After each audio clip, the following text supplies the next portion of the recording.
Sir, warm welcome. So we are doing it third time. Third time. Uh, आप favourite आदमी हो चुके हो आप। ऐसे भाई हैंडसम आदमी को छोड़ने का मन करता है बात अब करते हैं। हैंडसम और आपके हरियाणा में सब देख रहे हैं आपके इंटरव्यूज, लोग वहां से लेके आ रहे, मेरे रूम पहुंच जा रहे, बोले सर इंटरव्यू देख रहे, हम यहाँ आपके पीछे लगा। हम बोले हम यहाँ क्या करोगे, यहाँ तो कुछ काम नहीं है, मैं वापस तुम्हारे पास भेज रहा हूँ। बोला आदित्य के पास जाओ, उसी के टीम में जुड़ जाओ। एक बंदा आया था, वो बोल रहा था कि इंटरव्यू देखने के बाद, उसका नाम युद्धवीर है, बोला अभी मुझे पॉलिटिक्स ज्वाइन करना है, इलेक्शन लड़ना है, मेरे बाप के पास 3 एकड़ जमीन है, 1 एकड़ कुछ ना कुछ करके मैं बेच दूंगा। अब देखो, मैं इसलिए मेरा मेरा इस पे कायम हूँ क्यों, जाट क्रांतिकारी होता है इसलिए। कोई ऐसा बंदा काम नहीं करेगा। इंटरव्यू देख के कौन इतना प्रभावित होके पूरा जिंदगी बदल देगा, सिर्फ जाट कर सकता है।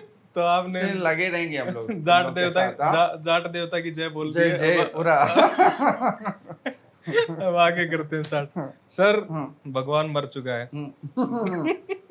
God is dead and we have killed him. क्या लग रहा है आपको, इस देश में भगवान मर चुका है या क्या सीन है?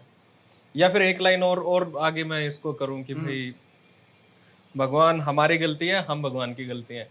देखो, तो आज का जो इंटरव्यू ब्रॉडर कॉन्टेक्स्ट से शुरू करते हैं, जो तुमने रिक्वेस्ट किया था कि एक लार्जर फिलोसॉफिकल डिबेट्स जो यूरोप में हुए थे from 18th century 19th century to contemporary period, so 1920 21st century का जो सबसे महत्वपूर्ण डिबेट्स का व्हाट इज इफ, अगर हम उस डिबेट्स को गहराई से समझते हैं तो उससे हमें आज का बदलता हुआ भारत कुछ नया ढंग से क्या समझ में आएगा। मेरा मानना है कि हाँ, जैसा मेरा काम में, मेरा जो लिख रहा हूँ मैं, जो पब्लिक डिबेट्स में, इन डिबेट से मैं बहुत प्रभावित हूँ। इन डिबेट से I keep understanding and then हम रिफॉर्मुलेट कर सकते हैं कि इंडिया में क्या हो रहा है। तो उसमें आज के जो इंटरव्यू हम लोग, मेरे ख्याल में जो 3 सबसे महत्वपूर्ण डिबेट्स तो वैसे बहुत है, लेकिन कुछ किताबों पे, कुछ 3 डिबेट्स पे हम लोग फोकस करते हैं।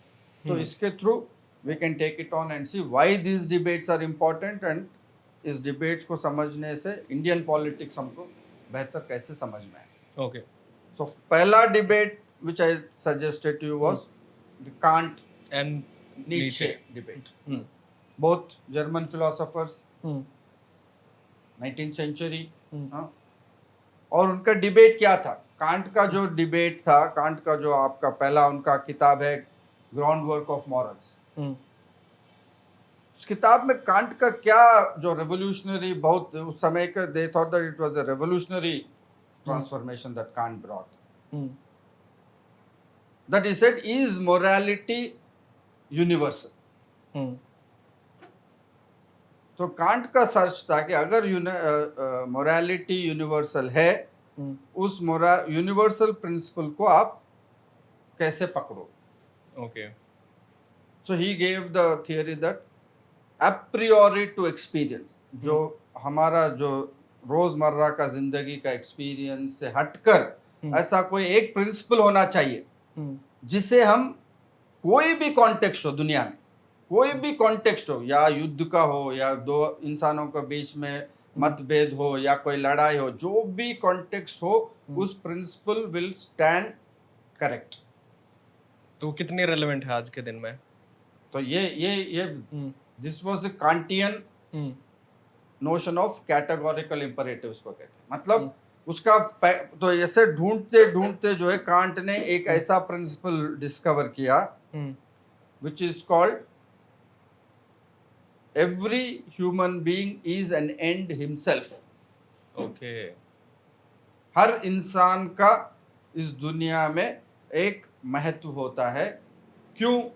क्योंकि एनिमल और इंसान में फर्क यह है कि इंसान, every human being has ability to reason. Okay, तो रीजन के बेसिस पे ही said every human being is unique, therefore every human being should be treated an end in itself, not as a means to something. Okay, So he said final universal principle is respect and autonomy. तो ये can't का, तो इसका उसका modern, जो हम जब आते हैं मॉडर्न डेमोक्रेसीज में, ये प्रिंसिपल कैसे कन्वर्ट हुआ। that converted into the principle of rule of law. Okay. State has to follow law whatever the context. Even आप अगर किसी टेररिस्ट को पकड़ लिए रंगे हाथ, उसके लिए भी लॉ होता है। अब ये नहीं कर सकते टेररिस्ट अगर पकड़ लिया उसको आप वहीं का वहीं मुक्का मार के उस पर कुछ पत्थर फेंक के सर फोड़ दोगे। ये आज का स्टेट्स बल्कि वो काम कर रहे हैं, लेकिन कांट क्यों बुलाए? उसको भी आप कोर्ट में लाना है, एविडेंस पेश करना है, उनका भी ट्रायल करना है, उनको फिर जो फांसी देना है जो है लॉ के हिसाब से ही करना है। क्यों? क्योंकि even that human being has integrity, एक अपना ओके। पर सर नीचे इसी बात को दूसरे तरीके से देखता है कि जो मोरालिटी है वो पर्सनैलिटी बेस्ड होती है और फ्लेक्सिबल होती है। तो उसका एग्जांपल आप मॉडर्न इंडिया में किस तरीके से देखते हो? तो ये हो रहा ना, तो इस यूनिवर्सल प्रिंसिपल जो हर एक प्रिंसिपल जो हर कॉन्टेक्स्ट में आपको फॉलो करना है, एवरीडे एक्सपीरियंसेस एप्रियोरी है, उसके बाहर इस प्रिंसिपल से सिर्फ रीजन से जो है हमें समझ में आता है कि every human being is unique, और यही प्रिंसिपल मॉडर्न सोसाइटी में रूल ऑफ लॉ बन गए कि हर कॉन्टेक्स्ट में state is bound by law and that law is universal to everyone. जैसे आपका कॉन्स्टिट्यूशनल रेमेडी है, constitutionally states have to, so ये प्रिंसिपल कैसे ट्रांसलेट हुआ ये समझा रहा हूं मैं आपको। कांटियन ये इमेजिनेशन जो मॉडर्न सोसाइटीज मॉडर्न डेमोक्रेसीज में it has translated into constitutional democracies कि state has to be run by constitution. क्यों? Because constitutions are they exemplify, constitutions में ये यूनिवर्सल लॉ है, ये यूनिवर्सल विजन है, ये यूनिवर्सल मोरालिटी है। ओके। तो स्टेट आप सिर्फ इलेक्शन जीतने से नहीं होगा। तो लिबरल डेमोक्रेसी दो पार्ट्स है, democracy is getting elected by majority, but you have to govern through liberal constitutionalism. That constitutionalism is universal law, everybody is equal before the eyes of law. आप मर्द हो, औरत हो, पिछले जाति का हो, जो भी हो, this universality is Kantian. Okay. तो सर इस यूनिवर्सलिटी को आप जब मॉडर्न इंडिया में देखते हो तो स्पेशली जैसे आपने कॉन्स्टिट्यूशन के थ्रू उसको बताया, तो कई बार ग्रैनविल ऑस्टिन भी के भी एग्जांपल हैं और लोग भी कहते हैं कि भाई कॉन्स्टिट्यूशन एक तरीके का साइलेंट रेवोल्यूशन था, जो मतलब इतने लंबे टाइम से गैर बराबरी का समाज था उसको आप कह दिया गया कि अब सब कुछ बराबरी पे चलेगा। एग्जैक्टली। और वो कॉन्स्टिट्यूशन एक रेवोल्यूशन के जैसे इम्प्लीमेंट हुआ, पर उसके बाद वो इवोल्व हो रहा है तब से लेके अब तक, तभी उसको हम एक लिविंग कॉन्स्टिट्यूशन भी कहते हैं। तो उसमें उस कॉन्स्टिट्यूशन में जब हर आदमी की बात होती है तो उसको और आप कांट को किस तरीके से जोड़ के देखते हैं? वही तो can't, this constitutionalism is a gift of Kantian morality. State can not decide it's means based on a context.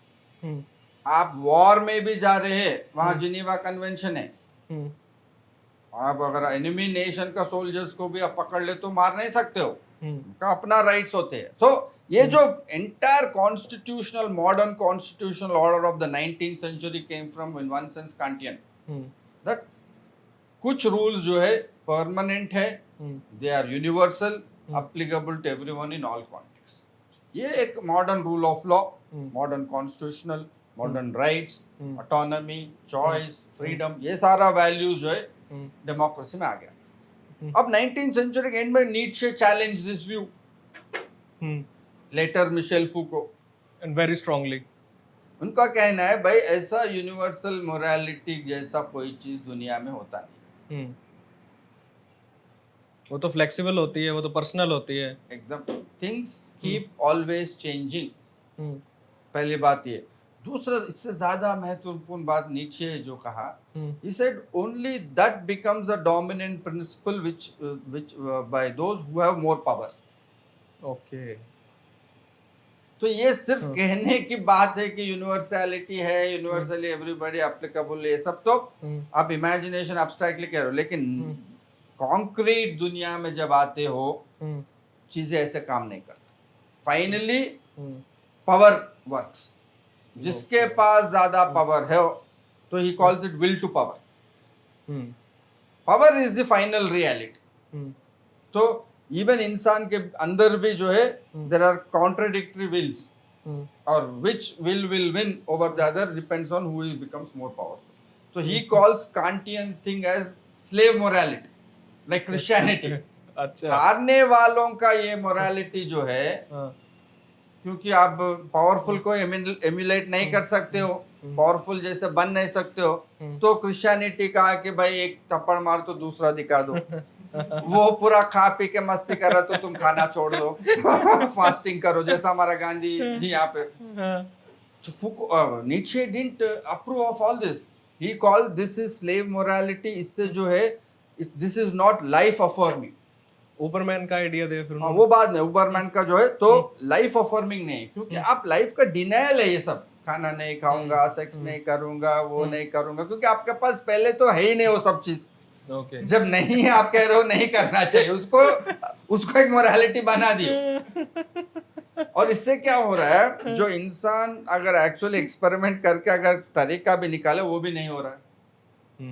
आप इसको यूनिवर्सल मोरालिटी बना दियो, गुडनेस बना दियो. तो नीचे का किताब है beyond good and evil. Okay इसे ये गुड एंड इविल जो परमानेंट कंस्ट्रक्ट नहीं होते, पावर के थ्रू कंस्ट्रक्ट होते. What is good in certain context can be bad. What comes to be known as good, what comes to be known as knowledge is constructed by powerful. Okay तो sir तो life को lead करने के लिए वही उबरमैन का concept है कि लाइफ अफॉर्मिंग चीज करो. अपने अंदर जान के जितना आपके अंदर कैपेसिटीज है लाइफ के लिए एक्सपेरिमेंट करने की. Therefore he says a good life should go through a certain space of utter confusion. जब तक इंसान, he says you have to stare at the abyss, अंधकार में देखने का, झांकने का हिम्मत, कंफ्यूजन में जीने का हिम्मत जब तक नहीं जुटा पाएगा, वो उबरमैन नहीं बन सकता. स्ट्रगल नहीं करेगा तब तक. डर, अच्छा मुझे ये नहीं कर. तो ये Kantian morality he thinks is डर बिठा रहे, वो नहीं कर सकते, ये सही वो गलत है, सब यूनिवर्सल नहीं. सेल्फ फैशन, खुद अपने आप को बनाओ. तो सर चारवाक की फिलॉसफी के आसपास नहीं है नीचे की, अगर थोड़े बहुत चारवाक तो बहुत मटेरियल फिलॉसफी था. ये अंदरूनी साइकोलॉजिकल है. नीचे का साइकोलॉजिकल इम्परेटिव्स इंसान के अंदर. So his basic attempt was self fashion. हमें दुनिया में कैसा रहना है पता ही नहीं अभी उसको, और वो यूनिवर्सल लॉ कुछ है नहीं दुनिया में कि भाई इसको डिस्कवर कर सब में आपस में बांट दो. हर इंसान को उसका एक्सपीरियंस उसको डिस्कवर करना है. कर क्या सकता है इंसान, उसका किताब के ऊपर इसलिए हिल के ऊपर एक फोटो रहता है उबरमैन. You have to overcome life only by overcoming your fears, external limitations, legal limitations. करते करते करते फिर आपको पता चलेगा एक्चुअली आप हो कौन. Okay. You have to discover it. वो है नहीं दुनिया में, उसको बनाओ. तो सर इन दोनों की फिलॉसफी में से कौन आज मॉडर्न इंडिया में ज्यादा रेलेवेंट लग रहा है आपको? देखो अभी ये हुआ ना, तो ये कॉन्फ्लिक्ट जो है अभी आज के दुनिया में आपको right left, Congress, BJP, subaltern elites में यही दिख रहा है. राहुल गांधी जी क्या कह रहे, संविधान बचाओ. संविधान का अपना एक प्रोविजन है, संविधान एक इक्वालिटी इमेज देता है, सबके लिए लॉ देता है, एक है. दूसरे तरफ बीजेपी वाले सबॉल्टन पॉलिटिक्स क्या कह रहे, ये सब बहुत सुन लिया हम लोग, इससे हमारा कुछ हुआ नहीं आज तक. जो करना है हमें प्रैग्मेटिकली प्लान करके हम आगे बढ़े. ठीक बात है, सही है कि नहीं? जो प्लान करके मॉरल हैंगअप्स नहीं है हमें. जैसा अभी दलित बहुजन पॉलिटिक्स में चल रहा, क्या हो रहा, आप कह रहे हो भाई आप बीजेपी आरएसएस एक ब्राह्मणिकल पार्टी, आप उसके साथ मत जुड़ो. लेकिन दलित बहुजन क्या कह रहे, हमें जो आगे बढ़ने का मौका देगा हम उसके साथ जुड़ेंगे, वही हमारा रियल मोबिलिटी ला रहा. और बाकी जो कॉन्स्टिट्यूशन और प्रैक्टिकल है वो उसको तुरंत मिल रहा है. जैसे बीजेपी वाले खोल दिए सबके लिए, सारा उनका सीएम, उनका मिनिस्टर्स, मंत्री सब बैकवर्ड कास्ट दलित से आजकल. अब वो कह रहे हम क्यों नहीं जा सकते, भले ही वो ब्राह्मणिकल पार्टी, वो सब अब्स्ट्रैक्ट है. संविधान बचाओ अब्स्ट्रैक्ट, यहाँ जो है कॉन्क्रीट लड़ाई है. हाँ, और ये लड़ाई रियल है, इसमें हम आगे बढ़। अब देखो तुम आदित्य कितना पेचीदा कॉन्फ्लिक्ट, क्या ये जो दलित बहुजन आज बीजेपी आरएसएस के साथ जुड़ के, अगर हम मानते हैं बीजेपी आरएसएस एक कंजर्वेटिव ब्राह्मणिकल फोर्स है, क्या उनके साथ जुड़ के रिप्रेजेंटेशन तो मिल रहा है, क्या इसको आप सही में आगे बढ़ना कहोगे? हो सकता है इस कॉन्टेक्स्ट के लिए हो। कांटियन कॉन्स्टिट्यूशनल संविधान विल टेल यू भाई, कल सपोज बीजेपी वाले 400 जैसे उनका स्लोगन था, जैसे एक अप्रेंशन 400 कल मिलके अगर रिजर्वेशन को ही खत्म कर दे, फिर आपका प्रैग्मेटिक स्ट्रगल कहाँ रह गया? एक क्वेश्चन ये है। तो दूसरे तरफ फिर वो है, देयरफॉर उसका मतलब क्या है कि आपको सर्टेन मॉरल मिनिमम रखना पड़ेगा, सर्टेन कॉन्स्टिट्यूशनल विजन जो अब्स्ट्रैक्ट भी हो, हर कॉन्टेक्स्ट में उसको फॉलो करना पड़ेगा। ये भी है। दूसरा तरफ ये भी है, लेकिन इस तरफ ये है कि भाई ये कह रहे हम 50 साल से बैठे ही होगा होगा, हो नहीं रहा, तो हम भाई अगर आप दलित बहुजन से पूछे तो क्या कहे, कांग्रेस वाले दरवाजा नहीं खोलते, बाकी बीएसपी वाले वो दरवाजा नहीं खोलते, हम जहां मिल रहे वहां जाएंगे। हमारा मोबिलिटी प्रैग्मेटिक ढंग से होना चाहिए। ओके सर, इसी बात को सोसाइटी पे लेके आ जाते ये विल टू पावर, हैं।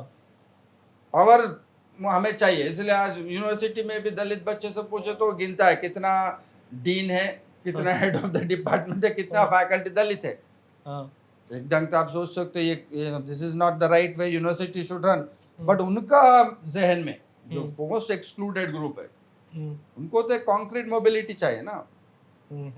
और किस मीन से आ रहा, क्या आ रहा, वो देखने का उनके पास बेसिकली पावर नहीं। Okay, to follow that rule of law, that itself needs power। देखो दुनिया में कितना, तो मैं लेटेस्ट में आर्टिकल में मैं ये लिखा, dissent has become a site of privilege in India. Okay, आज डिसेंट कौन कर पा रहा है?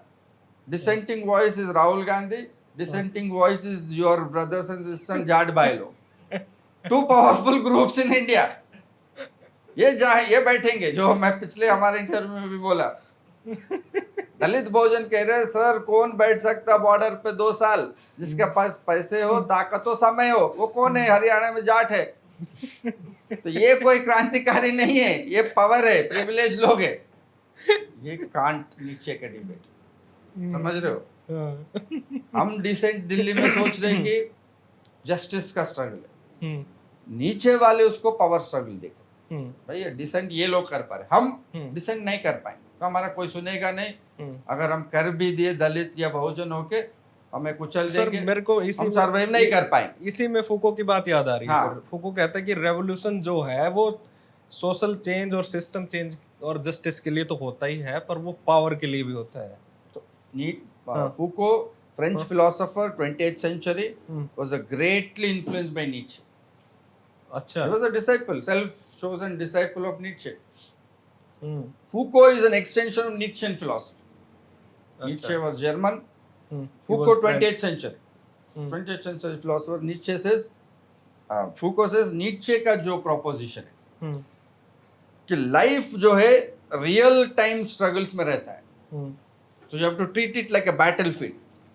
अब सुबह उठ कर आपका स्ट्रैटेजी क्या है, कैसे आप उसमें फंस सकते हो, कैसे आप बढ़ सकते हो, this leads to real movement, जो आज दलित बहुजन कर रहे इस देश में।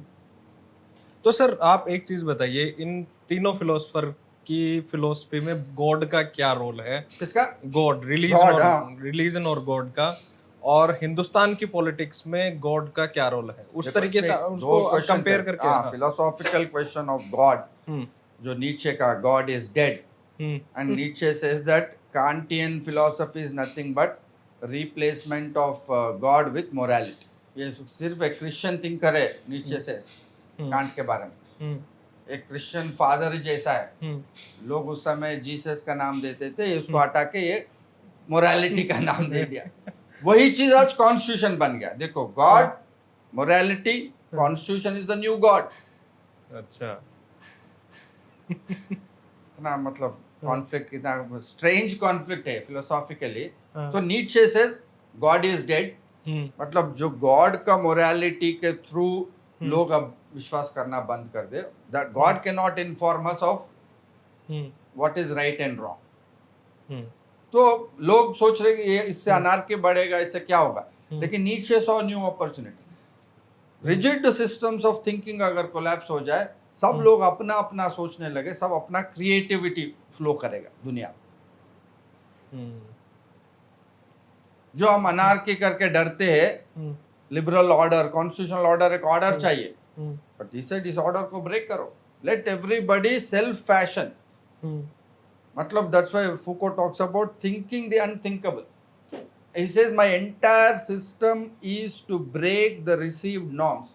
जो आपको बताए हुए रास्ते हैं दुनिया में, बताए हुए मोरालिटी से, सही गलत का फर्क है, लीगल इलीगल का फर्क है, कॉन्स्टिट्यूशनल इसका अनकॉन्स्टिट्यूशनल फर्क है, ये सारा जो है पावर से बनाए हुए ट्रूथ से। ओके तो सर इस चीज को इस तरीके से देखें कि भाई कांट की मोरालिटी और गॉड कॉन्स्टिट्यूशन है, पर नीचे की फिलोसफी गवर्नमेंट है। Government everyday struggles. So Foucault, इसलिए Foucault is a good extension of that. So Foucault, वो जो सेकंड हमारा डिबेट है फूको चॉम्स्की का डिबेट यही है।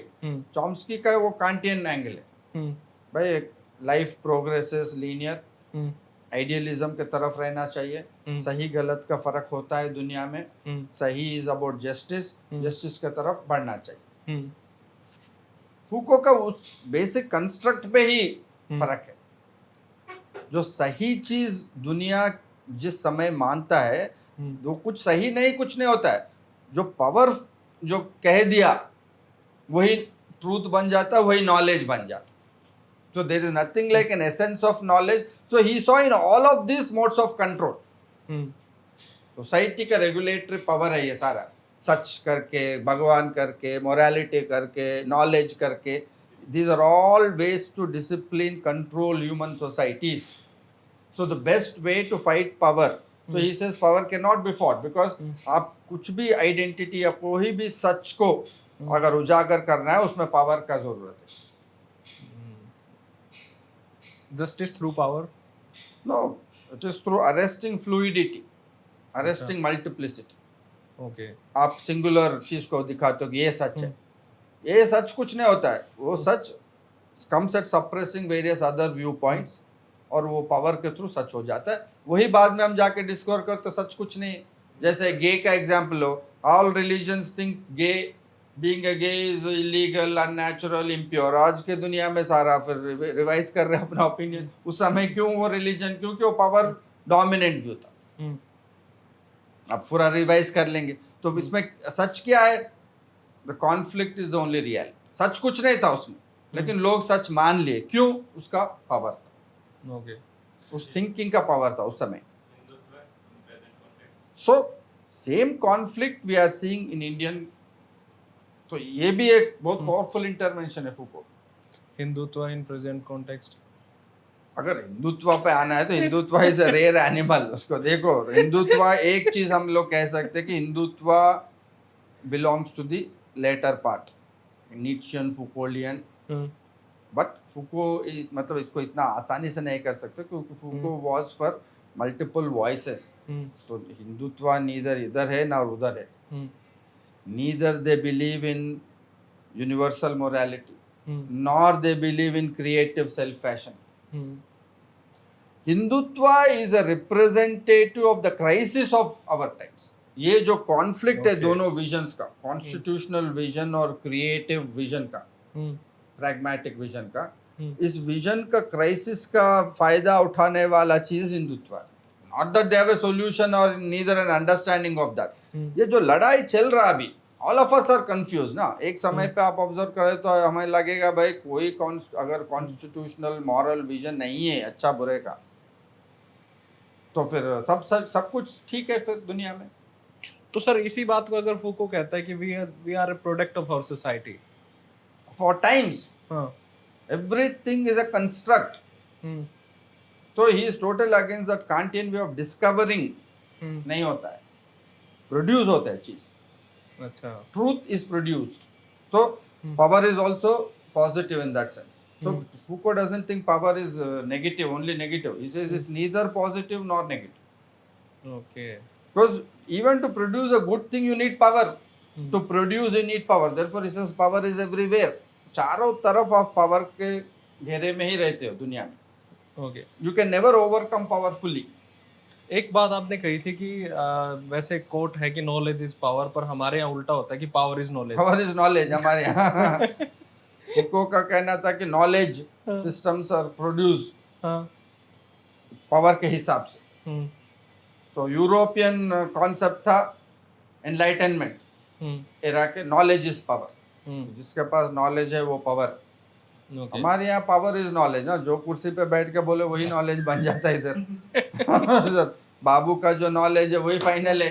पर सर यही बात तो प्रिंस में मैकियावेली ने भी कही है. हाँ, कि मोरालिटी वही है जो प्रिंस करे, मोरालिटी नॉलेज वही है जो प्रिंस के अकॉर्डिंग से. काउंटर हाँ.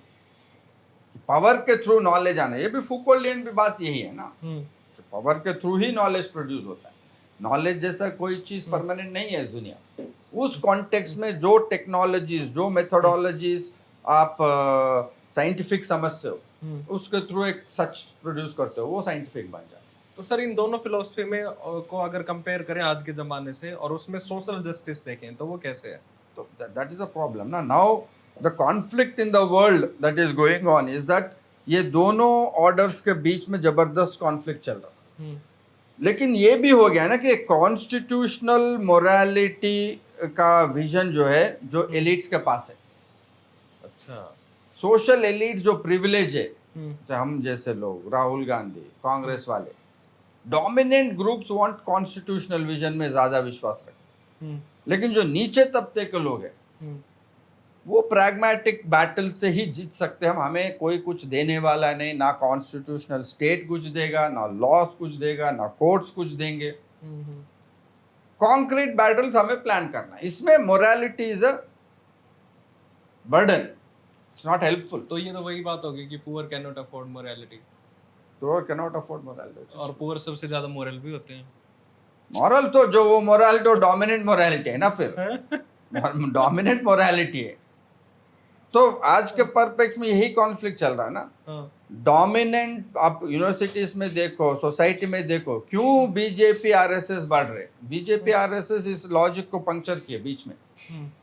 ये समझ गए कि privilege dissent has become a privilege.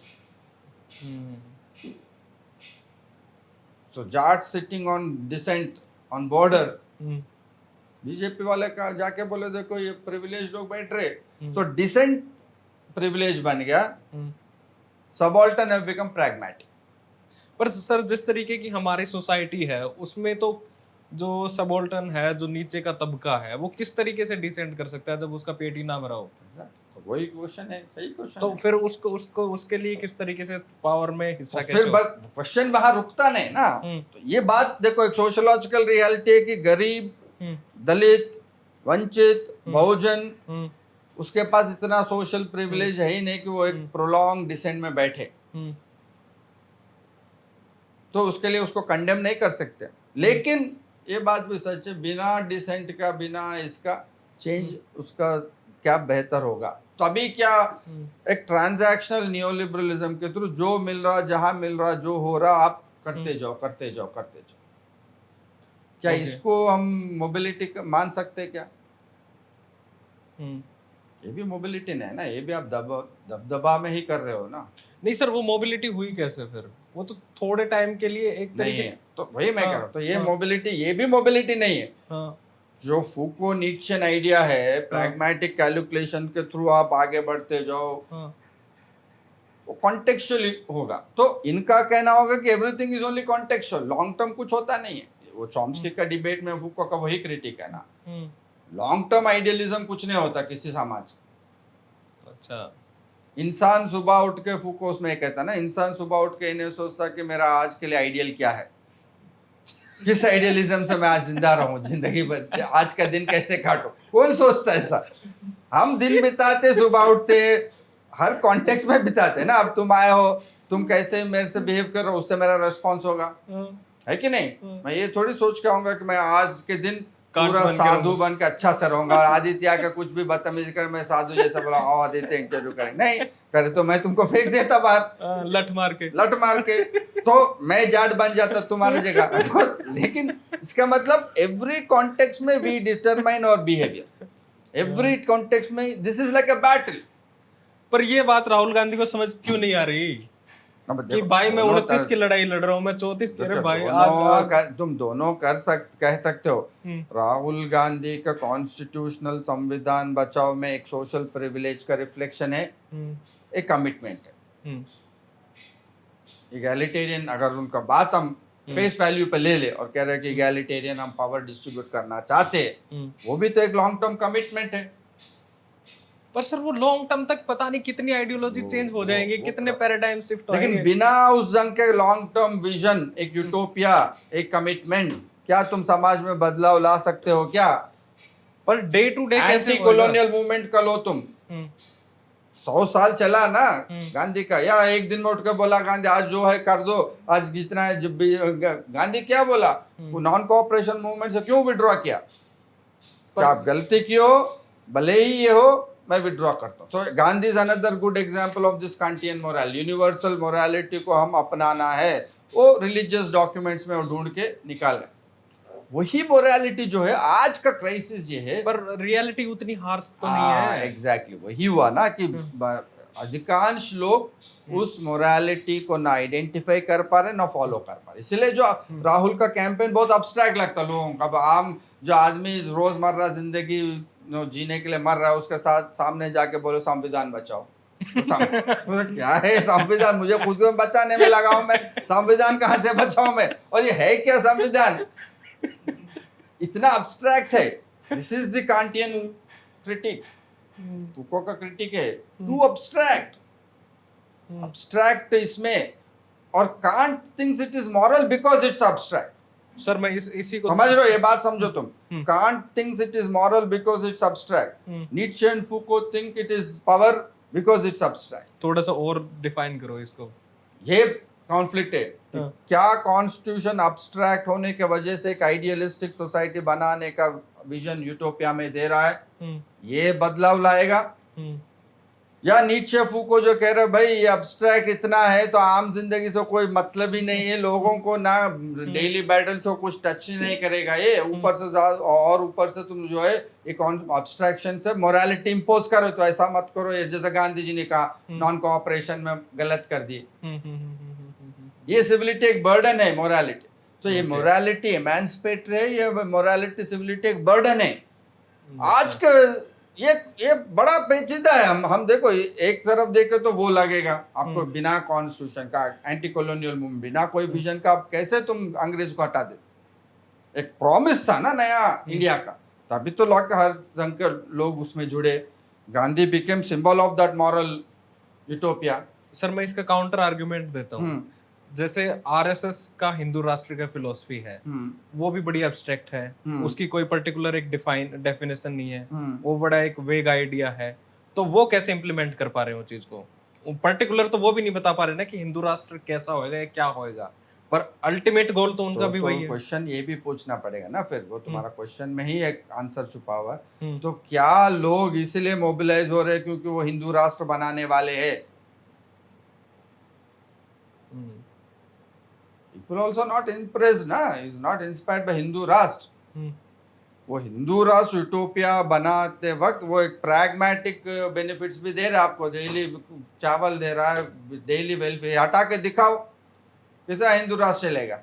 पर उसमें से 10 से 15% ऐसे लोग हैं जो आइडियोलॉजिकल उनको वो प्रिविलेज है, फिर वो ब्राह्मण है, वो जाट है, वो जिसके पास घर है, जिसके पास जमीन है, वो हिंदू राष्ट्र हिंदू राष्ट्र, उसके पास प्रिविलेज है। So utopia has become privileged. अच्छा। But can you have transformation without utopia? ये क्राइसिस ये चल रहा है ना आज के। अब कांग्रेस वालों को जब हम क्रिटिसाइज करते क्या करते कि भाई आपके पास एक ऑल्टरनेट यूटोपिया नहीं है, इसलिए तो आपको इंस्पायर नहीं कर पा रहा। लेकिन यहाँ पे utopia itself has become that of privilege। अब दोनों को बीच में हम कह रहे ये क्राइसिस चल रहा। यही क्राइसिस का फायदा जो हिंदुत्व को पहुंचा, क्योंकि हिंदुत्व प्लेस बोथ वेज। पर फिर ये राहुल गांधी का ये लंबी लड़ाई वाला सीन कितना रेलेवेंट है उस चीज में कि लंबी लड़ाई है? देखो रेलेवेंट के बिना डिबेट फिर छेड़ेगा ही नहीं ना। वो जो कह रहा है कि भाई इनइक्वालिटी है समाज में, आप देखो तुम उस ढंग का लॉन्ग टर्म सब छोड़ छाड़ के सिर्फ डेली में लगे रहोगे, कितना कॉन्टेक्चुअल लड़ाई करोगे ऐसा? आज के दिन ये हो जाएगा, कल के दिन इसमें लोगों को इस समय उसमें एक प्रॉमिस दिख रहा, क्योंकि that is only concrete way it is learning. So question should be how to convert utopias into reality. ये हो क्यों नहीं रहे? कॉन्स्टिट्यूशनल प्रॉमिस रियलिटी हुआ क्यों नहीं?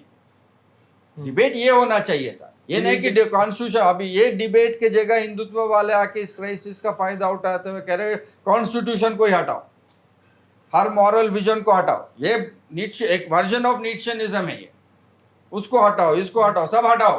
तो लोगों को उत्तेजित हो रहे, हाँ सही कह रहे हो, कॉन्स्टिट्यूशन काम नहीं किया भगाओ, रूल ऑफ लॉ काम नहीं किया गिराओ, जुडिशरी काम नहीं किया गिराओ. तो लोग अभी तो मूवमेंट में तो खुश हो रहे हो, लेकिन इसका आने वाले समय का रिजल्ट तो हमें पता है ना, इससे क्या होगा. तो सर ये कॉन्स्टिट्यूशन फिर रियलिटी क्यों नहीं बन पाया जो आपने अभी बात करी? तो दूसरे तरफ आना पड़ेगा. नीचे privilege have captured it. Privilege अपना लेजिटिमेसी के लिए कॉन्स्टिट्यूशन मोरालिटी का बात. और दूसरी तरफ आए तो फिर जो सबसे ज्यादा फायदा तो जो प्रिविलेज्ड नहीं थे उनको हुआ कॉन्स्टिट्यूशन से. ज्यादा नहीं हुआ ना. प्रॉब्लम यही है, जितना होना का प्रॉमिस दिया कॉन्स्टिट्यूशन ने, अगर उतना कर देता तो ये क्राइसिस नहीं देखते. Constitutional vision has benefited the elite to legitimize their rule more than the benefits it gave to the underprivileged. Okay. तो इसीलिए जो है लोग आज इस सारा ढांचा को, कॉन्स्टिट्यूशनल विजन, कॉन्स्टिट्यूशनल मोरालिटी को एलिट मान, सेक्युलरिज्म को आज एलिट मानते लोग. क्यों? क्योंकि secularism gave legitimacy to liberal urban liberals like you and मी.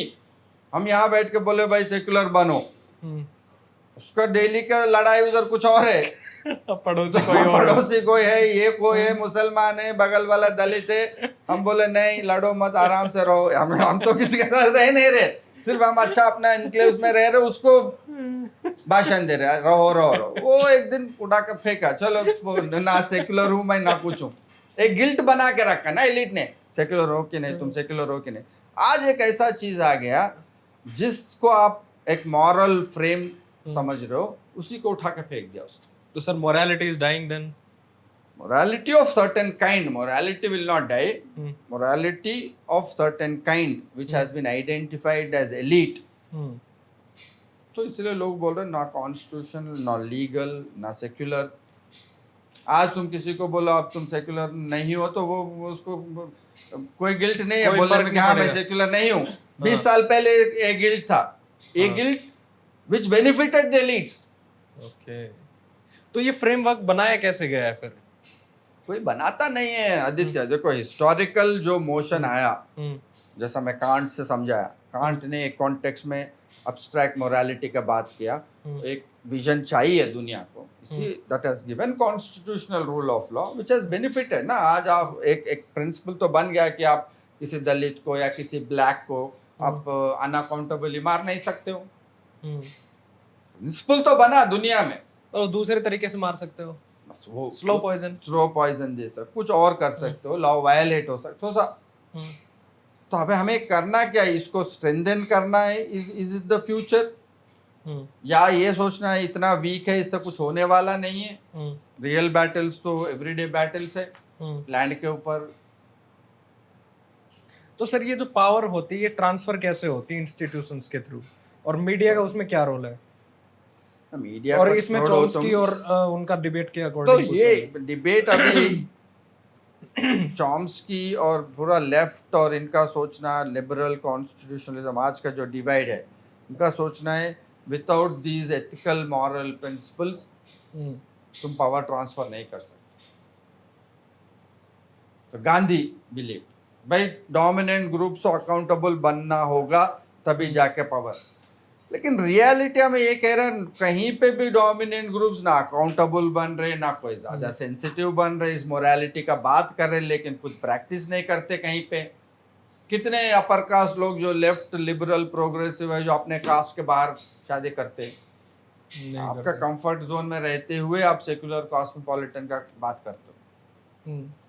क्योंकि इंटरकास्ट कहना आसान है लेकिन करने में बहुत सारे एवरीडे दिक्कतें आते हैं ना. कल्चर अलग होगा, फूड हैबिट्स अलग होंगे, आप तो एडजस्ट चलो कर लोगे, फैमिली से एडजस्ट नहीं कर पाए, लैंग्वेज का. तो यही है अब्स्ट्रैक्ट और कॉन्क्रीट का फर्क. एब्स्ट्रैक्ट में हो सकता हम सब विश्वास करें कि भाई करना है, अच्छी बात है, ये इंटर कास्ट का इंटर रिलीजियस भी करना अच्छी बात है, लेकिन कॉन्क्रीट में आते उसका डायनामिक्स चेंज हो जाता है। पहला शिकार आपके घर में आपका माँ होगा, वो तो रोते हुए बैठ जाए, क्या करोगे? बाप आपका बाप बोलेगा खुदकुशी कर लूंगा मैं, ये तो कॉन्क्रीट अलग है ना, आइडियलिज्म से तो काम नहीं करेगा। या तो आप उससे लड़ते जाओ।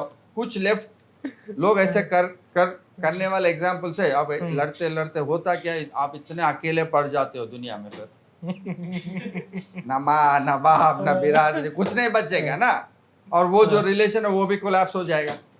ऐसा बहुत सारा केस है, क्योंकि इसका एक लिमिटेशन भी है। तो वो ही कंक्रीट का चेक है जो फूको और नीचे दे रहे, भाई कंक्रीट डायनामिक्स अलग है, यहाँ पे जो ऑपरेट करते हैं इसका कोई नियम कानून नहीं रहता, ये रोलिंग स्टोन है, जाते जाते लोग डिसाइड करते कैसा करना, क्या करना है, कैसे बदलना है। तो sir which philosophy is good for India? Which philosophy का बात देखो, क्राइसिस अभी आदित्य यही है, all of us are passing through this moment of crisis. Hindutva is, as I argue in my writings, is a representation of this crisis, not a resolution. इस crisis के through globally जो है एक right wing shift हो रहा है, क्योंकि right is not sticking to utopia, not sticking to idealism, not sticking to rule of law, is promising everywhere throughout constitutionalism. तो एक ढंग का सबॉल्टर्न अट्रैक्शन है उसमें, तो भाई हाँ ये सारा, तो इस सारा लैंग्वेज का मतलब क्या, hidden meaning is we are anti elitist. Elite का जो भाषा था इस देश में, तो वो तो सर डेफिनेशन दे दी गई है, ये तो वही है ना। तो अभी जैसे अमित शाह जी ने एक स्टेटमेंट दे दिया कि इस देश में ऐसा वक्त आएगा कि अंग्रेजी में बोलने में आपको शर्म आएगा। देखते यार रहो, हिंदी आर्ट हमारे को तो आती नहीं है। वही तो, आप यार जब पूरा आप हरियाणा में जाके जो कोई स्टेटमेंट, लोग खुश हो जाएंगे क्योंकि आधा लोग बोल नहीं पाते अंग्रेजी, और जो बच्चे को जो 5% बोलते उसमें 80% अनग्रामेटिकल अंग्रेजी बोलता कौन है इस देश में? 1% ही अंग्रेजी बोल, तो ऐसा खुश हो जाते हैं लोग। उसको शर्मिंदा कर दिया। उसको शर्म, तो एंटी एलिट जबरदस्त है, लोग खुश हो जाते हैं अंग्रेजी नहीं बोलने वाले, वो बहुत बढ़िया। लेकिन उसका फ्लिप साइड है, जो अंग्रेजी नहीं बोलता वो भी जानता है कि आगे better future is by learning English, की ये ग्लोबल लैंग्वेज है। मुलायम सिंह भी एक समय जमाने में कहा था ना अंग्रेजी हटाओ, वो भी आज चेंज हो गया। क्यों? क्योंकि subaltern themselves want to learn English. आज आंध्र प्रदेश में गवर्नमेंट स्कूल्स में लॉ पास किया कि all public schooling is only in English medium, because Dalits want to learn English, because English is a way to get dignity, go global. अब देखो दोनों को conflict में, क्या ये एंटी एलिटिस्ट है अमित शाह का स्टेटमेंट, या एंटी दलित है? कहना बहुत मुश्किल है। यही हिंदुत्व का खेल है, खेल में छुपा छुपी। तो एक इमोशनल नेशनलिज्म तो है इन चीजों में, तो it cuts both ways. What is anti elitist is also anti subaltern. आप जो एंटी एलिट कह के अंग्रेजी अगर हटा दोगे, क्या होगा? वो 1% जो अंग्रेजी बोल रहा हो तो निकल गया, बाकी जो सबॉल्टन अंग्रेजी सीख के हरियाणा से जो निकला बंदा अंग्रेजी सीख के जेएनयू में भर्ती करना चाहता, उसका तो कट गया पत्ता। और कल जाके तुम पूछो, यही सेम अमित शाह तुमको लट मारेगा। कल तो सेलिब्रेट कर रहे थे जब ऊपर के वाले नीचे गिर रहे थे, खुद ऊपर चढ़ना चाहते हो, तुम्हारा सीढ़ी पहले से कटा हुआ है। तो एक कॉन्क्रीट एग्जाम्पल है। तुम अब बताओ, तुम हरियाणा से हो, जो अमित शाह का स्टेटमेंट है अंग्रेजी हम बंद कर देंगे, क्या तुम जाट होके नॉन इंग्लिश स्पीकिंग जाट इससे खुश हो, दुखी हो? तुमको खुद पता नहीं हो चलेगा, तुम डिप्रेशन में ज्यादा सोचो, डिप्रेशन में चले जाओ। ये ऑक्सीमोरन बात कर दी, जाट और डिप्रेशन अलग डिप्रेशन को जाटफाई कर देगा। बात है ना, देखो ये तुम पूछ रहे थे हिंदुत्व क्या करे, ये हिंदुत्व है। ये क्या कर रहा है इतना आसान नहीं है समझना। एंटी एलिटी कर रहा है या एंटी सबॉल्टन है? सर कभी आप ये सारे घुमा फिरा के जानबूझ के तो सारा आरएसएस के खिलाफ नहीं कर रहे। नहीं ये क्योंकि जानबूझ के क्या, क्योंकि नीचे ने भी यही बात कही है कि फैक्ट कुछ नहीं होता, बस इंटरप्रिटेशन ही होता। देखो तुमको मैं कॉन्क्रीट एग्जांपल्स एविडेंस के साथ दे रहा हूँ, तुम अल्टरनेट बेटर इंटरप्रिटेशन दो इसका। मैं चैलेंज करता हूँ, कोई नहीं दे सकता। जहां भी मैं देश में जा रहा हूँ ये बात रख रहा हूँ। आज के सोशल साइंटिस्ट बुद्धिजीवी ये बात समझ नहीं सर पा रहे। बुद्धिजीवी कितना मानते हो आप इस देश में? बुद्धि बची है? बुद्धि कम है, जीवी ज्यादा है।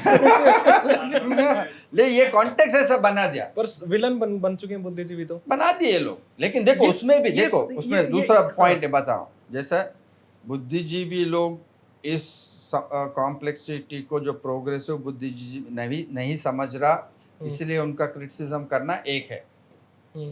वो क्रिटिक के आड़ में जो बीजेपी एक आरएसएस वाले एक एंटी इंटेलेक्चुअलिज्म पैदा कर रहे इस देश में, कोई भी इंटेलेक्चुअल डिबेट इस देश में मतलब एलिट है, खराब है। Isn't it also a hidden prejudice against the subaltern? आप subaltern को ये कह रहे हो भाई इंटेलेक्चुअल मत बनो, ज्यादा मत बुद्धि चलाओ, ज्यादा मत सोचो।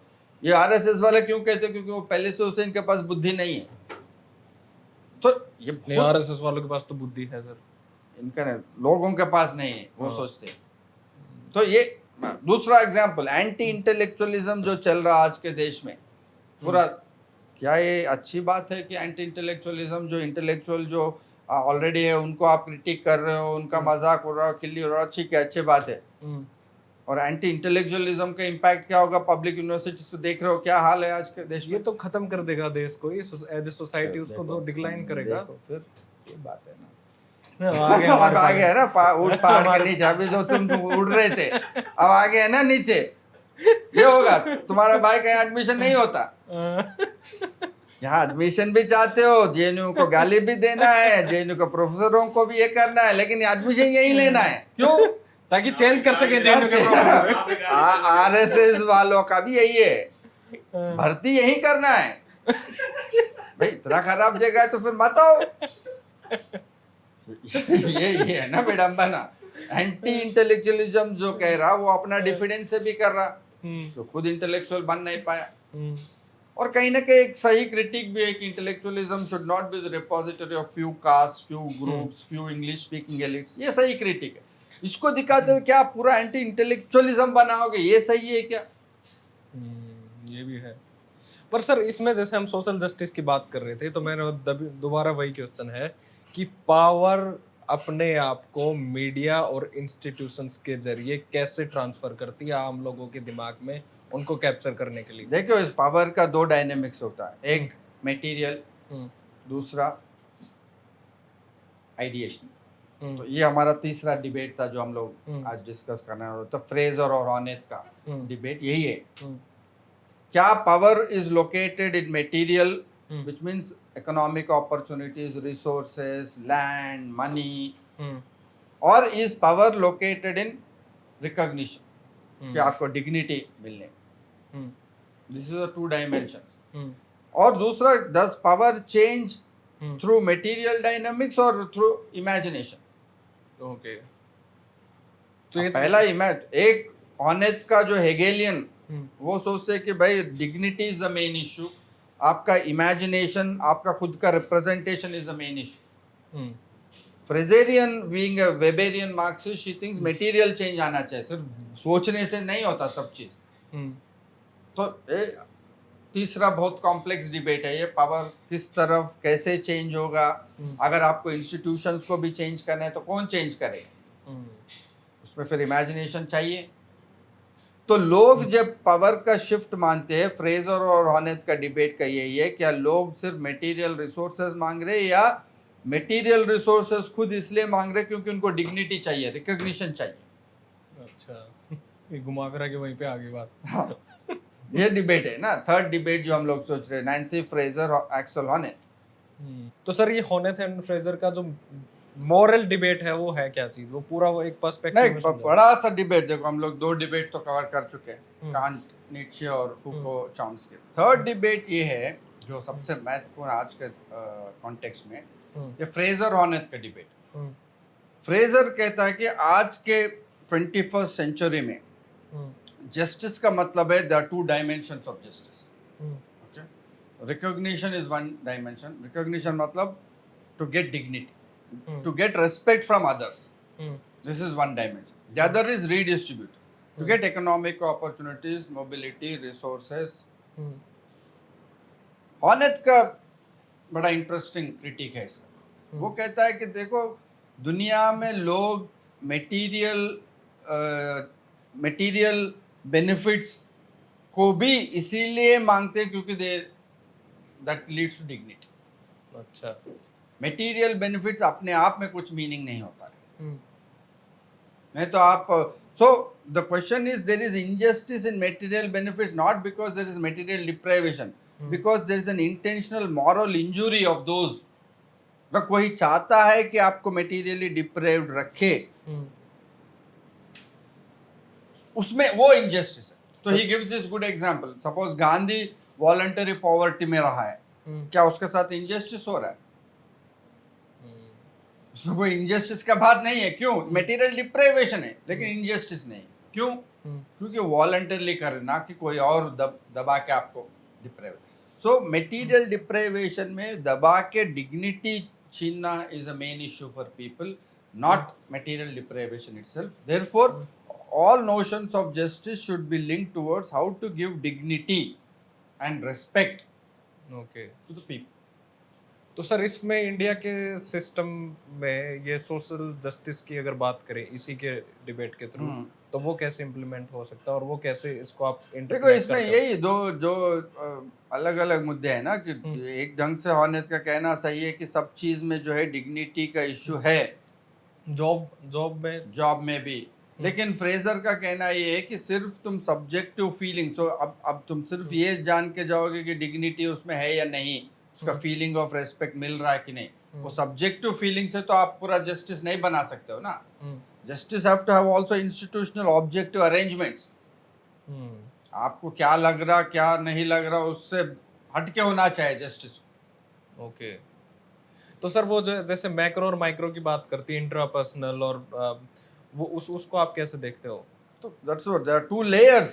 तो this is the micro is the Honnethian intersubjective, Gandhian intersubjective. सब चीज इंटरसब्जेक्टिव के थ्रू होता है. थोड़ा और आसान भाषा. हाँ मतलब इंटरसब्जेक्टिव मतलब जो अगर समझो आप फेस टू फेस हम लोग अभी बात कर रहे हैं, जो इसमें एथिक्स है, जो इसमें वैल्यूज है, तो इसमें एक डिसाइड होता है मैं आपको रेस्पेक्ट कर रहा हूँ नहीं कर रहा हूँ, how you are treating me, this is one aspect. But micro itself is not justice.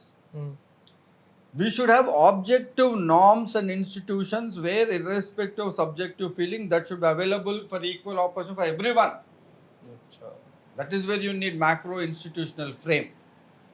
आप उसमें subjective dimension नहीं ला सकते हो. समझ. तो इसमें moral और ethics की क्या बात करते हैं दोनों? Moral or ethical for honest, this is the ethical dimension, that there is an irreducible ethical dimension, subjective dimension in justice. Justice का मतलब है कि सबको एक good life. So there is a difference here between Fraser and Honeth. Is Fraser is talking about just life, Honeth is talking about good life. तो sir Fraser एक का एक कोट भी है तो ये बहुत important distinction देखो. Are we aiming in future society for a good life for everyone or a just life? Just life का मतलब है impersonal rules, procedures where everyone gets equal opportunities. जैसे यूनिवर्सिटी खुला है, एक नॉर्म होगा सबके लिए, उस नॉर्म के हिसाब से किसी को अन्याय नहीं होगा, वो आपका दाखिला होगा, आप पढ़ोगे, पढ़ने का अपॉर्चुनिटी मिलेगा आपको, जो बनना है बनो, ये एक विजन है. ऑनेस्ट कह रहा है लेकिन जो बंदा अगर एडमिशन भी हो जाए और क्लास में उसको कुछ जो सिखाया जाए समझ में नहीं आ रहा और दुखी है, उसका क्या होगा? ऊपर सब सिर्फ भर्ती कर रहे हो, उसको पढ़ा रहे हो, निकाल रहे हो, लेकिन उसका सब्जेक्टिव जो मॉरल एक्सपीरियंस है, भाई उसको समझ में आया कि नहीं, पूरा क्लासमेट के साथ घुल मिल पाया कि नहीं. अभी जो रिजर्वेशन वाला डिबेट क्या है, आप रिजर्वेशन तो दे दियो, इक्वल अपॉर्चुनिटी बना दियो, क्या दलित बहुजन खुश है? वो कह रहे इंस्टीट्यूशन आने के बाद में हमारे साथ डिस्क्रिमिनेशन होता है, क्लास में हमें बोलने नहीं दी जाता, या अंग्रेजी नहीं बोले तो डिसरेस्पेक्ट. ये क्या है? This is the aspect of good life recognition. Okay. इस पे भी नियम कानून बनना चाहिए. फ्रेजर का मानना है कि हर चीज पे आप जो एथिकल, इस पे नियम कानून से नहीं हो सकता. That will be too much of over reach of the state. Michael sandals भी इसी तरीके की बात करते हैं ना कुछ. माइकल सैंडल का कम्युनिटेरियन, वो भी कम्युनिटेरियन फिलोसोफर है, जो मार्केट और वैल्यूज को अपना जगह देना चाहिए. अपना जो अहमियत है वो देना चाहिए। सब चीज को मोनेटाइज्ड वैल्यू में आप उसका एनालिसिस कर नहीं सकते। तो पुराना कम्युनिटेरियन डिबेट। लेकिन ये फ्रेजर हॉनेथ का ये बड़ा दिलचस्प डिबेट है। अब इसमें आप कैसे करो, ये भी जो है कंटेम्पररी पॉलिटिक्स में बहुत रिलेवेंट।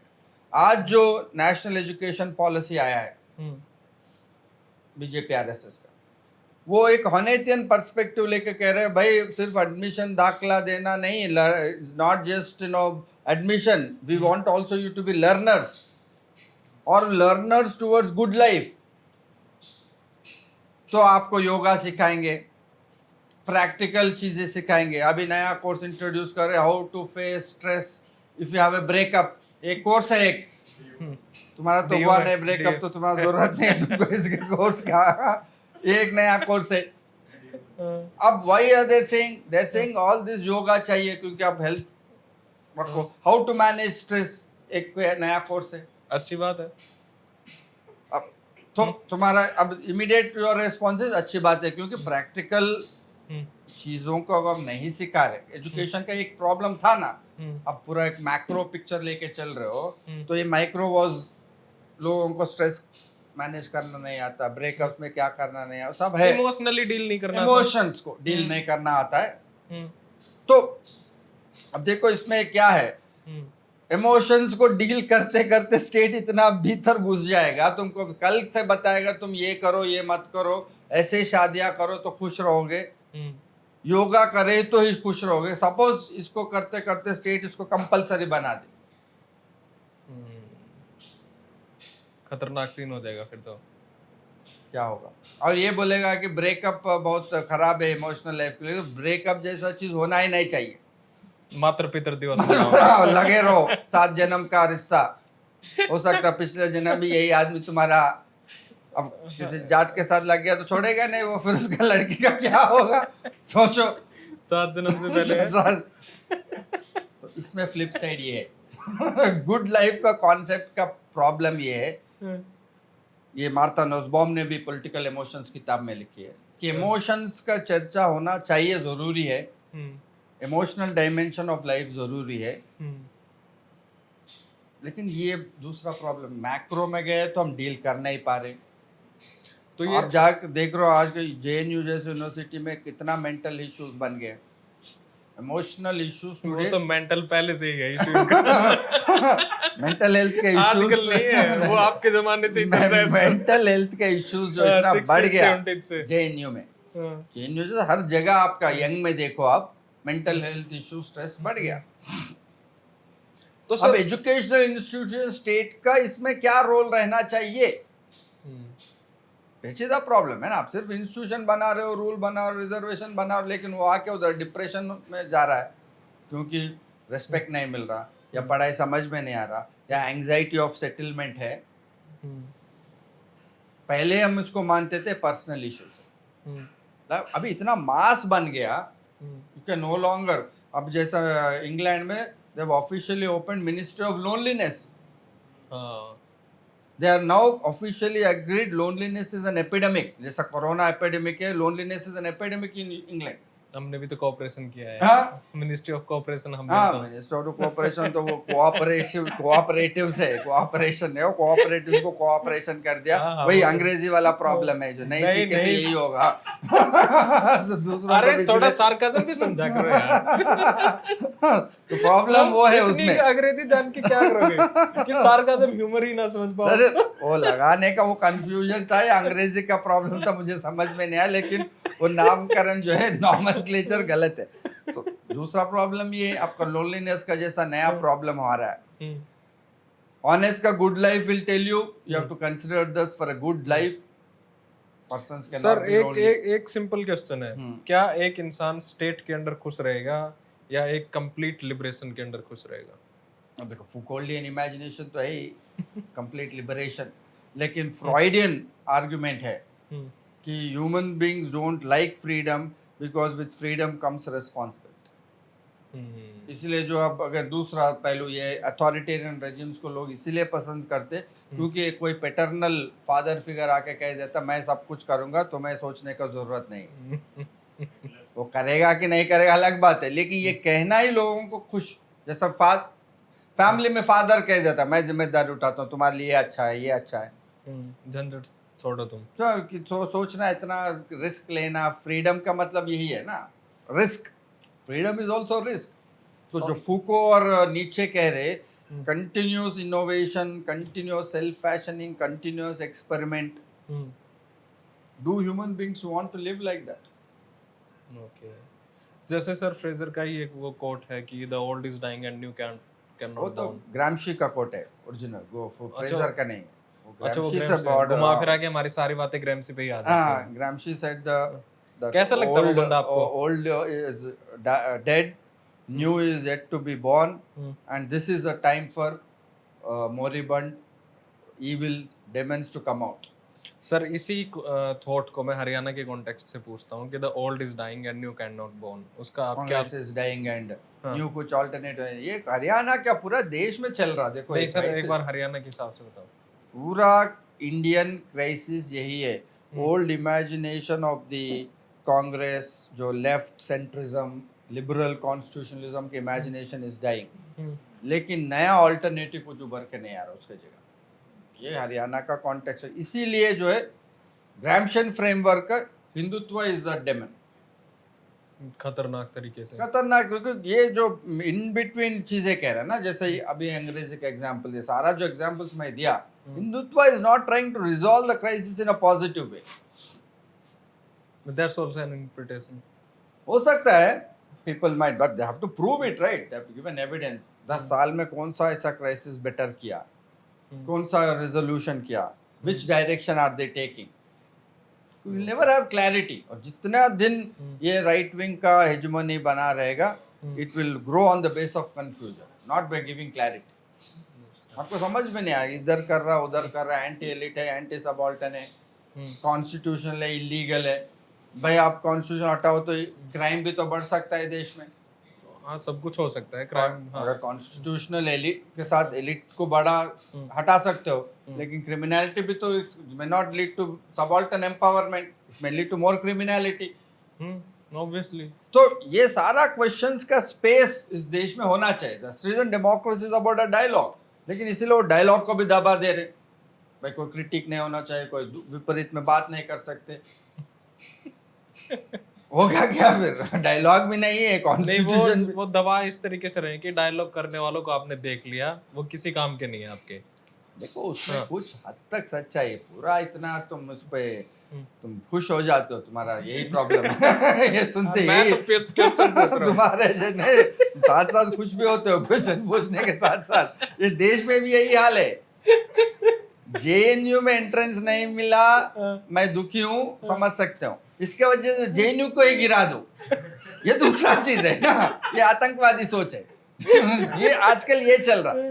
पहले तो नहीं मिला, इंस्टीट्यूशन रूल्स बदलना चाहिए और एक्सपैंड करो और सीट्स लगाओ, एक चीज बोल सकते हो। आज के दुनिया में मेरा नहीं हो तो उसको खत्म करो, तो अच्छी चीज है ना। तो ये बहुत सारे लोग ये सोच रहे, तुम जो कह रहे हो भाई मुझे नहीं मिला, खत्म हो जाना चाहिए, अच्छी चीज है ना। क्या है ना, रहेगी बांस ना बजेगी बांसुरी, सब खुश रह सकते। एक फिलोसफी है, मैं उसका नाम भूल गया बंदे का, उसका कहना है नाइलिज्म। नहीं कुछ और ये नाइलिज्म है, नीचे नाइलिज्म, मीनिंगलेसनेस। इसमें खुश है आप कि सब बर्बाद हो रहा है चारों तरफ, सब खुश हो, क्योंकि बर्बादी में कंपैरिजंस नहीं होते ना। वो भी बर्बाद, मैं भी बर्बाद, वो भी भूखा मैं भी भूखा, चलो कोई कंपैरिजन नहीं, कोई साइकोलॉजिकल स्ट्रेस नहीं, सब खुश, एक ढंग के सब खुश। देश में आज वही माहौल है। वो खुद का नहीं देख रहा, दूसरा बर्बाद हो रहा तो खुश हो रहा। हाँ चलो अच्छा हो रहा। तो मैं तो यही लिखूंगा इसमें कोट रील बना के, बर्बादी सबसे बड़ी खुशी, बर्बादी सबसे बड़े खुश आज के दिन में। हाँ यही हो रहा है ना, दूसरा बर्बाद हो रहा, आप भले ही बर्बाद हो, कोई नहीं, कोई नहीं, कंपैरिजन नहीं है ना। फिर stable society leads to lot of psychological pressure. सब कंपेयर कर रहे हो, आपको इधर से उधर पहुंचना है, पहुंच नहीं पा रहे हो, तो ज्यादा जिंदगी लगता है सफरिंग है। ये तो क्षण भर का खुशी है, पूरा बर्बाद, तुम भी बर्बाद, ये भी बर्बाद है। देखो तो मैं भी सिंगल, ये भी सिंगल, सब सिंगल, सब ब्रेकअप, सब में ब्रेकअप है, चलो सब खुश। तो किसी वेरी का घर नहीं इंटरेस्टिंग बसने देना। को किसी ने फेसबुक पे लास्ट वीक लगाया था, if you stay alone you feel lonely, if you go out with people you are annoyed. देश का कुछ ये रियलिटी आज के दुनिया में लोगों के साथ जब तंग करते ये पूछो जैसे तुम कर रहे हो अभी, अकेले बैठो कमरे में लोनली, क्या बुद्ध बनोगे क्या अकेले बन के? कोई नहीं मुझे पूछ रहा है, दुनिया पूरा में जो आप पीछे छोड़ के चले गए, तो you are caught between annoyance and loneliness. अब तुम चूज करो क्या है। आप बताओ। So, दोनों में चॉइस आपने तो annoying बताई दोनों में चॉइस नहीं है, इसीलिए जो है बर्बादी। मैं मोदी जी के साथ हूँ। हाँ? बर्बादी के साथ बर्बादी। बर्बादी एंजॉय करो फिर। एक देखो बर्बादी में भी एक खुशी है, जैसे फ्रॉइड ने कहा ना, that is one kind of freedom. इसमें अकाउंटेबिलिटी नहीं है, जवाबदारीपन नहीं है, रेसिप्रोसिटी नहीं है, एकदम का लिबरेटिंग है ना। नहीं, एक मोमेंट तो है। मोमेंट तो एंजॉयबल है। जितना लोग इस देश में सफर किए हिस्टोरिकली, एक जेन्युइन मोमेंट ऑफ लिबरेशन लोग फील कर सकते हैं और कर रहे हैं। यही स्ट्रेंथ है हिंदुत्व। बर्बाद होते होते सब जब हो जाएंगे तब क्या होगा तब, या तब उसमें से कुछ नया कुंडालिनी निकलेगा अंदर से और कुछ बनेगा, जब बीच में लोग रियलाइज करेंगे क्या होगा। इसको देखने में बड़ा दिलचस्प क्वेश्चन है आगे आने वाला है। इसमें ये कितने साल में हो जाएगा, आपको क्या लग रहा है? वो अब सब पता चल जाएगा ना, क्योंकि उसके उस समय तुम पहुंच जाओगे इंटरव्यू के लिए। सर अब बर्बादी पूरा बर्बाद हो गया, आप बताइए इंटरव्यू कैसे इस बर्बादी पे इंटरव्यू करेंगे, तो समझ में आ जाएगा लोगों का। अच्छा सब खत्म हो गया, अब नया चरण शुरू होने वाला है। आदित्य फिर इंटरव्यू को पहुंच गया, बर्बादी सब, उस इंटरव्यू का नाम ही होगा बर्बादी। वो दूसरा कंटेंट है यूनिवर्सल बर्बादी, सब बर्बाद। यूनिवर्सलिटी है, एब्सोल्यूट यूनिवर्सल। उसको लगाओ फिर उस मोड़ पे हम। ये तो वही बात होगी कि हमारे साथ वो चले जिसको अपने घर को आग लगानी है। ये नीचे ने इसी को निहिलिज्म कहा। अच्छा। Europe went through this phase. ये वर्ल्ड वॉर जो हुआ था वो निहिलिस्टिक टेक ही था ना वो, कि मीनिंग निहिलिज्म में होता है कि लोगों को जिंदगी का कुछ मतलब समझ में नहीं आएगा, मीनिंग ढूंढना बंद कर देगा, ये तो एग्जिस्टेंस में मीनिंग खत्म हो जाता है। तो आज इस दौर में देख रहे हो ना, वो क्राइसिस एथिकल, वो मीनिंग का क्राइसिस एथिकल क्राइसिस में समझ में आएगा। Dominant groups are today against, under privilege groups are with the conservatives. So global shift is that under, जैसा अमेरिका में हुआ, white rust belt crisis, white working class which is underprivileged is with Trump. Dominant elites are the Democrats. Subaltern groups are all with Republicans. How do you explain? A global shift है. This is an interesting shift that subalterns have shifted to conservative.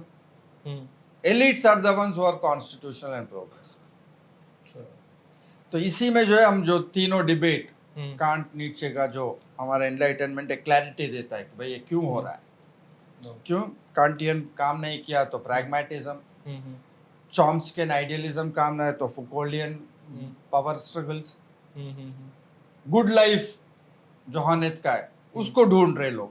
तो आपका सिर्फ just life का जगह good life अगर चाहिए, लेकिन good life is leading to more authoritarianism. आप देखो गवर्नमेंट ने पास कर दिया लॉ, एसी आप 20 से कम नहीं लगा सकते हो। अभी 20 से मैं भी 20 पे लगा कर रखता हूं, तो 18 चल रहा है, 20 में चल रहा ना, दिखाओ। मैं 20 से नीचे नहीं लगा तो लॉ में रहता हूं मैं। देखो लॉ आ रहा है, this is example of good life. Look at the new trend in legislations, you will understand is this good life और इंटरवेंशन इनटू पर्सनल स्पेस। इस क्वेश्चन पे हम इस इंटरव्यू को खत्म कर सकते हैं। हाँ, पूछना है एक आध सवाल? पूछो। हाँ, पूछो भाई। स्टार्ट करते हैं कान से ही कि यूनिवर्सल मोरालिटी का आइडिया दिया, फिर वो रूल ऑफ लॉ के तरीके से सारे वर्ड में इम्प्लीमेंट हुआ। बट जब हम इसके क्रिटिकल आर्गुमेंट्स पढ़ते हैं, जैसे प्रोविंशियलाइजिंग यूरोप पढ़ते हैं दिनेश चक्रवर्ती की, तो वो बोलते हैं कि ये आइडियाज थे एक particular historical time and space के आउटकम थे, जो इवॉल्व हुए तो यूरोप में इवॉल्व हुए, तो ये यूरोप में इम्प्लीमेंट किए जाने चाहिए। जब भी हम इस तरीके के डिबेट्स या इस तरीके के फिलोसॉफिकल आइडियाज दूसरी सोसाइटीज में इम्प्लीमेंट करने की कोशिश करेंगे जहाँ का हिस्टोरिकल एवोल्यूशन डिफरेंट है, हमें लिमिटेशन देखने को मिलेंगे। तो क्या आपको ये जो क्राइसिस आप इतना पूरे इंटरव्यू में बता रहे हैं, ये क्राइसिस क्या एक रीजन ये है कि हम किसी कहीं और का आइडियाज कहीं और, ये है एक डायमेंशन है, क्यों इसीलिए वजह से ये करंट गवर्नमेंट इसको डीकोलोनियल लैंग्वेज को अडॉप्ट कर लिया ना, कि वेस्टर्न को हमें नहीं चाहिए, हम इंडिजिनस, हमारे पास पहले से डेमोक्रेसी था, mother of democracy, we are mother of democracy, हम क्यों दूसरे से सीखे, हम we are the oldest of democracy. वो भी तो एक तरीके से वेस्टर्न आइडिया ही है कि मतलब democracy is the best form of government, तो और हमने वो बोरो कर दिया। एग्जैक्टली, एक तो वो प्रॉब्लम है। दूसरा प्रॉब्लम है आप इसमें क्या क्या ना करोगे। अब होम मिनिस्टर ने कहा कि ह्यूमन राइट्स इज वेस्टर्न। क्या हम मॉडर्न कॉम्प्लेक्स सोसाइटीज को without notion of rights, human rights चला सकते क्या? क्या हम वो परिकल्पना कर रहे हैं? तो again this is a complex debate ना, can rights work without a cultural basis? तो सेम जो इंटरव्यू में लोग बात किए वो दो डायमेंशंस है। Hindutva is playing it both sides. अब एक तरफ कहते तो हम डेमोक्रेसी वेस्टर्न है, दूसरी तरफ कहते तो हम मदर ऑफ डेमोक्रेसी, तीसरी तरफ कहते तो हमारा सारा हक है, चौथा कर तो ह्यूमन राइट्स इज वेस्टर्न। तो ये केओस जो चल रहा, उस केओस का मैं अभी ये this movement is going on, but this is, I don't think it is self sustaining. Decolonisation जो भी कहोगे, लोगों के एक्सपीरियंसेस में अगर ये परकुलेट कर जाएगा, how will it, how long can, so ये भी एक एपिस्टेमिक क्वेश्चन है। क्या ये जो दौर चल रहा सही में क्राइसिस का दौर है या सिर्फ एलिट्स के लिए क्राइसिस है? ये भी लोग कह रहे हैं ना कि सिर्फ लिबरल एलिट जो है उनको लग रहा है ऑटोक्रेटिक बन रहा है देश, डिक्टेटरशिप बन रहा है। ये वो जो आम लोग हैं उनको तो maybe they are happy, दिक्कत नहीं है, दिक्कत नहीं है। वो हिंदू बन रहा है, they are seeing in a different lens से। हिंदू बन रहा है, हिंदू जो दबाया गया है सेकुलरिज्म के थ्रू, अभी अच्छा बन रहा है देश, सब एम्पावर हो रहे।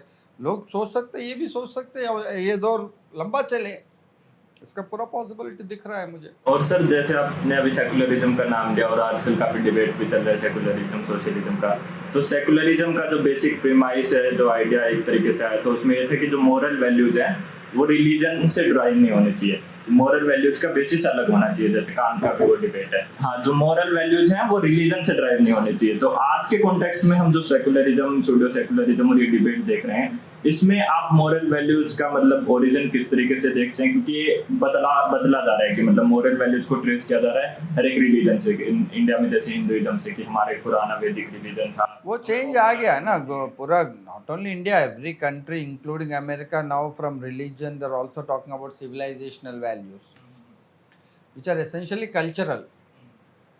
सो ये मॉडर्न कॉन्स्टिट्यूशनल सेक्युलर का इसका एक बड़ा लिमिटेशन ये है कि लोग I don't think can live their everyday lifes like that. एक सेक्युलर उसमें एक इंडिफरेंस भी है ना, कॉस्मोपॉलिटन लाइफ, अब हर दिन नया दोस्त बनाओ, हर दिन नया कल्चर को अडॉप्ट करो, एक इंडिफरेंस भी है ना उसमें। और यहाँ पे एक सेंस ऑफ बिलोंगिंग है, मेरा एक कल्चर है, मेरा एक, इसलिए गांधी ने कहा कि I will stand firm then open windows. तो वो क्राइसिस चल रहा है अभी। कितना सेंस ऑफ बिलोंगिंग का जो स्पेस चाहिए कल्चरल रूटेडनेस के लिए, क्या मॉडर्न कॉन्स्टिट्यूशनल डेमोक्रेटिक कल्चर वो विजन, वो कल्चरल को अडॉप्ट करने के लिए तैयार है क्या? क्या आप कहो जब अगर कोई हरियाणा में जाट वही है तो उसको कह देगा तो पिछड़ा है, वो बाहर निकलता ही नहीं है। भाई वो खुश है, उतना रूटेडनेस है, उसका अपना एनवायरनमेंट में रह रहा है, तो क्या कर रहा है अभी? लेकिन modern state, cosmopolitan state has stigmatized him. इसका खिलाफ भी तो ये रेबेलियन आ रहा है ना सर। शायद कांट भी नहीं travel cosmopolitan, he never travelled outside his province town 15 miles across his town, but he talked about cosmopolitanism, global cosmopolitan. But his cosmopolitanism meant that he said world ka culture should come to his place. okay, We should not leave, but world should come to our place. शायद sir उसकी एक theory और भी थी ना कि भाई आपको नॉलेज ऑब्जर्वेशन से मिलता है या एक्सपीरियंस से मिलता है, वो उसी का था ना। He made two types of experiential, speculative rationality, critical rationality. वो एक complex distinctions उन्होंने किया है कि experiential basis में भी knowledge है। अच्छा, Reason is also linked to experience. और बंदे ने ट्रैवल ही नहीं किया। बंदे ने ट्रैवल नहीं किया, बस दुनिया को ऑब्जर्वेशन के थ्रू समझा ना, उसका भी तो कैपेसिटी है। वो तो है, इसलिए a priori to all experience, okay, reason के थ्रू कंस्ट्रक्ट कर सकते। बोर होने लगे हम सर, लास्ट में करो, बंद कर दिया। तुम्हारा तो लग रहा लंबा चौड़ा, तुम्हारा सेल फोन में देख रहा हूँ। हाँ एक एक लास्ट ऐसे ही कॉन्वर्स करते हैं। अब इंटरव्यू बंद हो गया। लास्ट हाँ आज का जो मतलब पॉलिटिकल इन्वायरमेंट है, एक तरीके से पॉलिटिकल माहौल है, तो हम जैसे फूको को देखते हैं तो वो बोलता है कि power is everywhere, power is ubiquitous, कि मतलब आप पावर के अंडर हो, हमेशा डिसिप्लिन हो। तो वहाँ पे हमें कोई स्पेस नहीं मिलता रेजिस्टेंस का कि हम उस पावर को कैसे रेजिस्ट करें एक तरीके से। उसी तरीके से हम चॉम्स्की का पढ़ते हैं तो वो हमें थोड़ा स्पेस देता है कि डिसेंट्रलाइजेशन होना चाहिए, वर्कर्स यूनियन एसोसिएशन के थ्रू थोड़ा आप रजिस्ट कर सकते हो। तो आज के पॉलिटिकल डोमिनेशन के माहौल में, जहाँ पे एक आइडियोलॉजिकल डोमिनेशन भी है, उस माहौल में रेजिस्टेंस किस टाइप का होना चाहिए? देखो ये नया सेंसिबल फूको का is an anarchist, so he provokes lot of new thinking, so that ethic of new thinking should be carried with us, but he does not give us any plan. Of course he emphasizes his theory is not to give us a plan. How do you resist? He talks only about very micro forms of resistance. Patterns को disrupt करना ही resistance है। वो modern societies में power is जो global capital है, global corporates है, इसको कैसे आप उस फॉर्म्स ऑफ रेसिस्टेंस से कैसे हराओ? So I don't think Foucault is useful in that sense modern resistance, but his caution is very necessary. Those cautions need to be taken that any large collective then becomes a conglomerate of power. So he says practices पर ध्यान देना चाहिए, consciousness ideology पे. So he gives one good example, whether it is American imperialism or Russian socialism, the way they managed their prisons was the same. क्यों? Ideology तो अलग था, लेकिन prison management system, modes of punishment were the same in both the systems. Why? That he says power is in practices, not ideology. So micro aspects पे जो है बड़ा creative interpretation दिया, लेकिन how do we overcome it when you have global systems of power? ये micro to global कैसे link करेंगे आप? ये सब in fact in one of his pieces he says he was supposed to write on this aspects in his coming days, but as you know his life got abruptly terminated. और sir ideology की क्या जरूरत है आज के time पे, क्योंकि फूको कभी भी अपना खुल के बताता नहीं कि वो कौन से आइडियोलॉजिकल लाइन से। No, he was against ideology, not खुल के बताना। आज के टाइम पे क्या रेलेवेंस आइडियोलॉजी होनी चाहिए? अगेन वही जो क्वेश्चन हम बार बार डिस्कस कर रहे हैं ना, आइडियोलॉजी होनी चाहिए। बड़ा खुशी मिलेगा कहने में कोई आइडियोलॉजी नहीं मेरी जिंदगी में, डेली खाओ पियो, भुट्टा खाओ, मॉल जाओ, मजा करो, कौन मना कर रहा? लेकिन जब अथॉरिटेरियन थियोक्रेटिक स्टेट बनेगा, जैसे ऑलरेडी आपका लॉ बन गया पंजाब में सैक्रिलेज के खिलाफ 10 लाख या जिंदगी भर, हाँ, तो मॉल के जगह आप जब जेल में रहोगे तब पूछूंगा तुमसे आइडियोलॉजी की जरूरत है या नहीं है। तो एक विजन ऑफ द फ्यूचर, एक लार्जर अंडरस्टैंडिंग तो रहना चाहिए ना।